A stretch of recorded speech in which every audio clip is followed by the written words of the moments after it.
It began like any other winter day in London. Cold winds whispering through the terminals of Heathrow. Crowds bustled, luggage rolled, children laughed. No one knew they were walking straight into a moment that would one day freeze time. December 21st, 1988. Just 4 days before Christmas. Terminal 3 at Heathrow Airport buzzed with life. Families reunited, students wrapped in scarves, parents balancing bags and children. The holiday spirit shimmered faintly under the fluorescent lights. Pan Am Flight 103 stood ready on the tarmac. The aircraft, a Boeing 747 named Clipper Made of the Seas, was bound for New York. 259 passengers and crew would soon board. For many, this was a journey home, for some a business trip. For 35 students from Syracuse University, it marked the end of a study abroad semester in Europe. Inside the terminal, tearful goodbyes mingled with laughter. Boarding passes were scanned, final calls were made. Nobody knew these were the final embraces, the final smiles. History doesn't knock before it enters. It simply arrives. And for these souls, the clock was already ticking. At 6:25 p.m., Flight 103 lifted from the runway. London faded beneath them, just another glowing city from above. In the cabin, peace. The kind of peace only found mid-air, suspended between departure and arrival, past and future.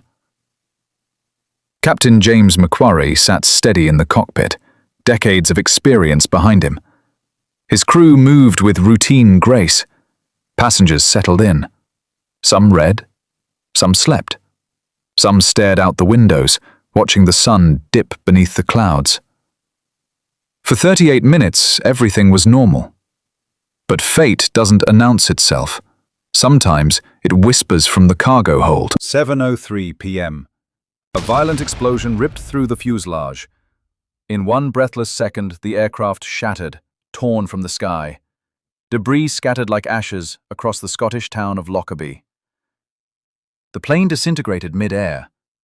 A suitcase bomb hidden in the forward cargo hold detonated. A device rigged inside a radio cassette player. Planted, timed, executed. Fiery fragments rained down on homes below. 11 residents on the ground were killed instantly. Entire streets engulfed in flames. The night lit not by stars, but by wreckage. It wasn't just a crash, it was terror. It was war brought to a quiet town. It was silence, turned scream. Lockerbie was torn open. Entire families erased.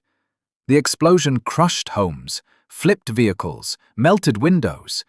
The debris field stretched for miles. It looked like a battlefield.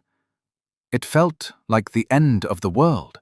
Residents ran from their houses barefoot in the freezing night.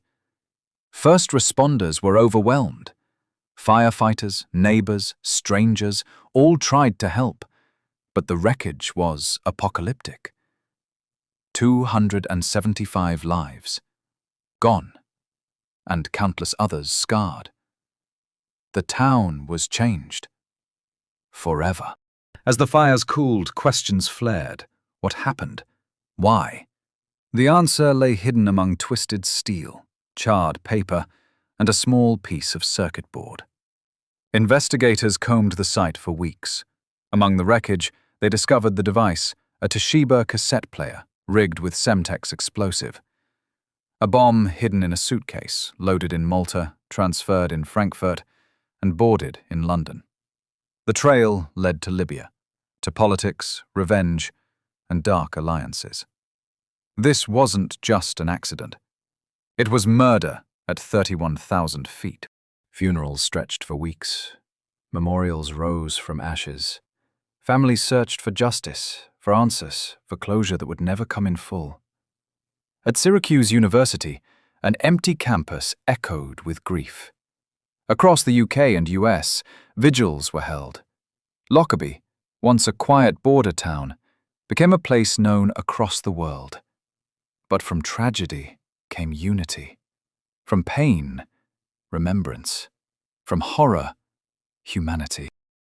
Lockerbie is more than a place.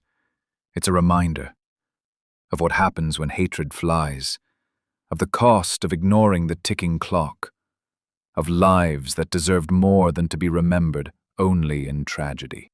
Today, Lockerbie stands quiet again. Green hills roll beneath blue skies, children play. But the memorial remains. Every year names are read, silence observed, tears still fall. Some stories don't end. They echo, and some flights never truly land.